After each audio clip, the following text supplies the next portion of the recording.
Jusqu'à quel point peut-on se fier à l'autorité? On perçoit, même s'il a fallu un petit temps, je dirais, des hésitations autour de la personnalité du Premier ministre. Il y a le couac dont on va parler dans quelques instants, qui a eu lieu aujourd'hui, mais qui est en quelque sorte, rend compte de la situation. Est-ce que la question est posée au plus haut sommet de l'État, c'est-à-dire du maintien de Jean Castex durablement? Pas du tout. Mais alors, absolument pas. D'ailleurs, plus que d'une certaine façon à l'époque d'Édouard Philippe, je constate qu'entre Matignon et l'Élysée, ça fonctionne relativement bien. Pour une raison extrêmement simple. C'est que voulait Emmanuel Macron en changeant de Premier ministre? Il voulait un Premier ministre qui ne lui fasse plus d'ombre. Il voulait un Premier ministre qui ne freine pas à chaque fois qu'il prenait une décision. On sait aujourd'hui que ça a coincé entre Édouard Philippe et Emmanuel Macron sur la question du déconfinement. Parce que le président trouvait que ça n'allait pas assez vite à son goût, ça l'a agacé, et donc il a voulu changer. Jean Castex se plie au désir d'Emmanuel Macron. Jean Castex baisse dans les sondages, le président monte dans les sondages, on revient à un fonctionnement beaucoup plus classique de l'exécutif. Le président est très content de son Premier ministre et n'a pas du tout l'intention d'en changer.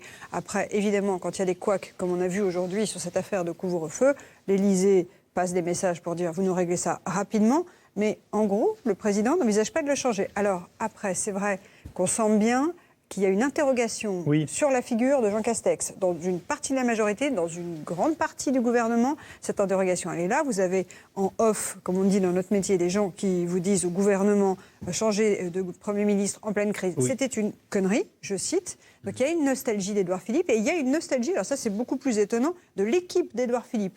Vous vous souvenez peut-être du fameux Benoît Ribadeau-Dumas, qui était le directeur de cabinet d'Édouard Philippe, qui était détesté au sein du gouvernement. On l'appelait le diable, le Vatican, c'était le garde-chourme, il était jugé insupportable. Aujourd'hui, des ministres qui le détestaient, qui nous disent « rendez-nous Ribadeau-Dumas ». C'est Saint Ribadeau-Dumas. C'est Saint Ribadeau-Dumas. Donc il y a une interrogation sur la personne de Castex, sur son autorité. Et je pense que le problème, il faut faire très attention à ne pas céder à une forme de petit parisianisme qui consisterait à attaquer la personne du Premier ministre, plutôt quelqu'un de bonne volonté qui se fout, comme il dit, complètement de sa cote de popularité. Il n'est pas là pour ça. C'est plutôt un fonctionnement au niveau de Matignon qui coince. Il y a un problème de coordination. Pour vous donner des exemples très concrets. Quand le président de la République fait son intervention mercredi dernier pour annoncer un reconfinement, b.a.-ba de la communication gouvernementale, les ministres se déploient dans les médias le lendemain matin pour faire le service après-vente. Dans cette équipe, à Matignon, personne ne fait la coordination et personne ne dit « toi tu vas parler là, toi tu vas dire ça et toi tu vas faire ça comme ça ». Du coup, ça se télescope. Donc on a des ministres qui sont devenus des républiques autonomes. Personne ne coordonne les messages entre eux. Donc vous avez, autre exemple, un jour où on voit Jean-Baptiste Lemoyne, c'était le 12 octobre, c'est le secrétaire d'État au tourisme, qui dit aux Français « faites vos réservations absolument pour la Toussaint ».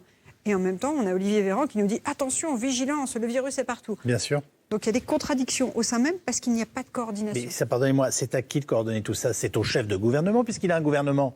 Alors après, avec une bonne engueulade d'Emmanuel Macron éventuelle, mais... Ça peut aider. Alors théoriquement, à l'époque d'Édouard Philippe, c'était géré par le fameux Benoît Ribadeau-Dumas et par le communicant de Matignon. Aujourd'hui, ça n'est plus fait par cette équipe en place. Donc vous avez en fait des ministres qui sont devenus complètement autonomes et qui font leur vie. Mais vous nous expliquez un paradoxe incroyable, c'est qu'en quelque sorte, il n'y a jamais eu autant de fusion entre le Premier ministre et le Président de la République pour des raisons que vous nous avez très clairement expliquées, mais que ça conduit quand même à des couacs qu'on n'avait pas auparavant. C'est quand même étonnant, non? Parce que c'est aussi une équipe à Matignon qui démarre, qui manque sans doute d'expérience politique, qui aurait certainement besoin de conseillers un petit peu plus expérimentés, d'être étoffés. On voit bien qu'aujourd'hui, l'interrogation, elle porte sur la machine Matignon. Parce que si vous prenez le gouvernement, vous avez aujourd'hui des très fortes personnalités et des gens qui sont expérimentés. Olivier Véran, ministre de la Santé, très expérimenté, il a vécu la première vague. Quoi qu'on en pense, mais il commet des fautes aussi certainement sur les masques, etc. Véran, donc il n'y avait pas de problème. Mais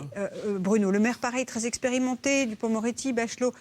Castex vient d'arriver, c'est difficile. Il a face à lui des grands animaux de cirque qu'il faut réussir à tenir en laisse. Donc ça n'est pas évident. L'équipe de Matignon a besoin encore d'un peu plus d'expérience. Mais qu'un porte-parole annonce qu'un couvre-feu sera remplacé par... c'est une information majeure. Passe de 21h à 19h, ça ne peut pas comme ça être improvisé. J'ai passé la moitié de la journée à essayer de savoir ce qui s'était dit. Tout est parti d'une réunion de l'ensemble du gouvernement en visioconférence hier soir, autour de Jean Castex, pour évoquer de nouvelles mesures. À laquelle participait Gabriel Attal ? À laquelle participait tout le gouvernement, dont Gabriel Attal. Je n'ai pas réussi à savoir si le mot couvre-feu avait avaient été prononcés ou pas. Toujours est-il qu'ils ont envisagé un dispositif qui est tout à fait similaire.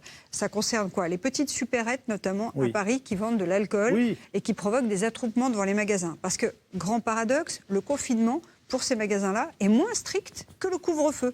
Puisque vous avez des gens, vous l'avez très bien dit tout à l'heure, qui peuvent continuer à aller acheter de l'alcool, le ramener chez eux, avec leurs copains. Donc ils envisagent de remettre quelque chose qu'ils n'appelleront pas le couvre-feu avec le couac qu'on a vécu aujourd'hui, mais qui aurait pu s'appeler un couvre-feu à partir de 21h. Ce sera examiné demain matin au Conseil de défense.